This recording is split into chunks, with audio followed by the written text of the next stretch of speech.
नमस्कार प्रणाम। हम बम बम सिंह बिहारी एगो छोटा सा गीत रितेश पांडे जी के प्रयास करतानी। अगर अच्छा लगी तो वो सब लाइक कमेंट शेयर जरूर करब जा।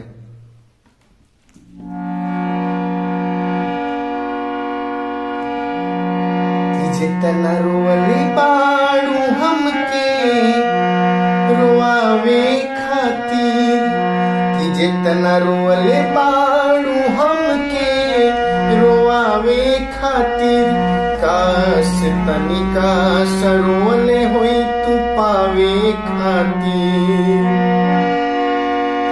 हमरा घर भर के लोग तहके जानत रहे, हमार मम्मी पतोह तोह के मानत रहे हो। हमारा घर भर के लोग तोह के जानत रहे, हमार माई पतोह तोह के मानत रहे।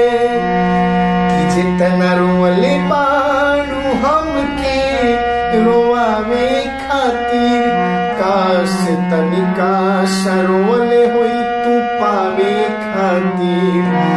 जितना रोवताड़ू हमके जगावे खातिर, काश तनिका सरोवले होई तू पावे खातिर।